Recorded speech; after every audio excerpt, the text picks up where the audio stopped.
आप सभी बंधुओं को मेरा नमस्कार। आइए आज बात करते हैं भाजपा के बहुत बड़े झूठ के बारे में, और वो झूठ है महिला सशक्तिकरण। आपको मणिपुर की घटना तो याद होगी कि कैसे मणिपुर कितने महीनों तक जलता रहा, लेकिन हमारे देश के प्रधानमंत्री श्री नरेंद्र मोदी जी के कान में जूं तक नहीं रेंगा। उन्होंने ऐसा बर्ताव किया कि जैसे मणिपुर में सब कुछ शांत है और मणिपुर में कुछ हो ही नहीं रहा है, लेकिन मणिपुर बुरी तरह से जलता रहा। वहां की जनता बहुत कष्ट झेली और बहुत पीड़ा झेली, लेकिन नरेंद्र मोदी जी ने ऐसा बर्ताव किया कि उनको मणिपुर के बारे में कोई जानकारी नहीं हो रही है। तो हम कैसे मान लें कि नरेंद्र मोदी जी के राज में हमारी देश की महिलाएं बेटियां सुरक्षित हैं?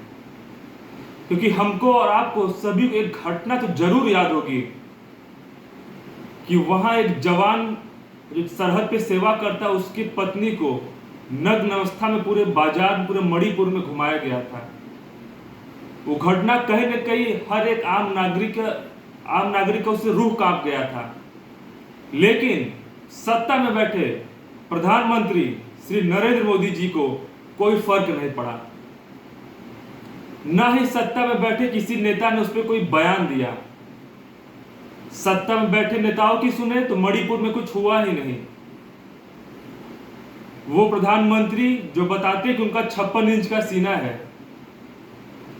तो जब 56 इंच का सीना हमारे देश के बहन बेटियों की इज्जत नहीं कर सकता तथा उनकी इज्जत की सुरक्षा नहीं कर सकता, वो हमारे देश तथा महिला कल्याण के बारे में क्या सोच सकता है? और मुझे बहुत ही कड़े शब्द का इस्तेमाल करना पड़ रहा है कि वही प्रधानमंत्री नरेंद्र मोदी जी हैं जिन्होंने अपने पत्नी को जीवन के बीच मझधार में अकेला छोड़ दिया था। हो सकता है आपको राजनीति करना, आपको शादी विवाह में दिलचस्पी ना हो, लेकिन फिर आपको शादी ब्याह करना ही नहीं था। और अगर आपने शादी किया तो उसका निर्वहन करना था, क्योंकि ये बहुत ही पवित्र बंधन है। ये केवल 7 फेरों तक सिमट के नहीं रहता है।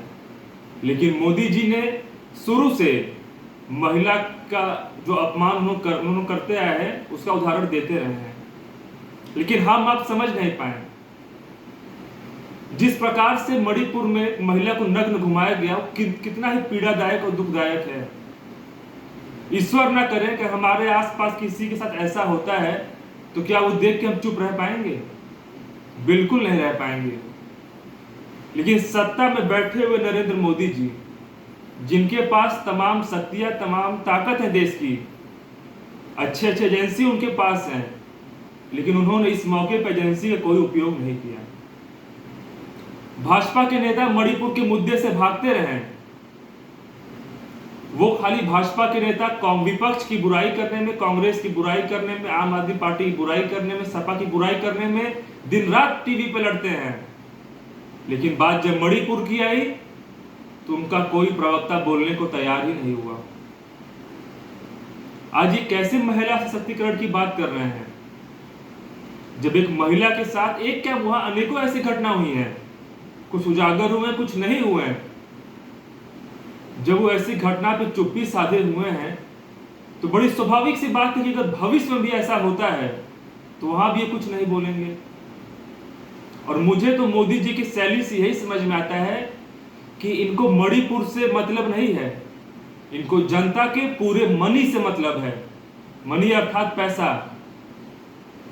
जो बिजनेसमैन, उद्योगपति मोदी जी को लाभ देंगे, ये केवल उनके लिए कार्य करेंगे, और आम जनता जो इनको अपना बहुमूल्य वोट देती है, ये उनके लिए कुछ नहीं करेंगे। और ये बात भाजपा के हर कार्यकर्ताओं को समझनी पड़ेगी कि मोदी जी किसी के सगे नहीं हैं। ये आपसे हाथ मिला के, फोटो खिंचा के किनारे हो जाएंगे, आपको भूल जाएंगे और आपकी मुसीबत में खड़े होने नहीं आएंगे। आपके मुसीबत में खड़े होंगे आपके अपने रिश्तेदार, पड़ोसी तथा आसपास क्षेत्र के लोग। तो ऐसे में मैं ये भी आग्रह करूंगा इस वीडियो के माध्यम से कि चुनावी चक्कर आपसी संबंध भी ना खराब करें। क्योंकि आप खुद कल्पना कीजिए, अगर आप कोई जिम्मेदार पद पे बैठे हैं और आपके क्षेत्र में कोई दुर्घटना या कोई जघन्य अपराध हो रहा है, वहां आप कुछ तो बोलेंगे या पीड़ित परिवार के साथ खड़े तो रहेंगे। लेकिन मोदी जी इससे बिल्कुल परे हैं। उनको सत्ता चाहिए। वो हमारा आपका इस्तेमाल करके 140 करोड़ जनता का इस्तेमाल करके केवल सत्ता पे बैठना चाहते हैं, उनकी सुख दुख का हिस्सा नहीं बनना चाहते हैं। और मैं बार बार ये बात दोहरा रहा हूं, फिर मैं बोलूंगा कि मणिपुर की घटना बहुत ही दुखद थी और जिस प्रकार से सरकार का ढीला रवैया था उस मामले में, वो तो बहुत ही दुखद था, बहुत ही निंदनीय था।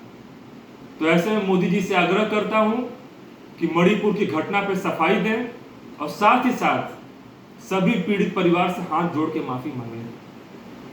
क्योंकि जिस महिला की इज्जत सरे बाजार में तार तार की गई है, आज वो महिला किसी के सामने मुंह उठा के चलने लायक नहीं होगी। क्योंकि वो एक महिला है, वो पीड़ा वही समझ सकती है।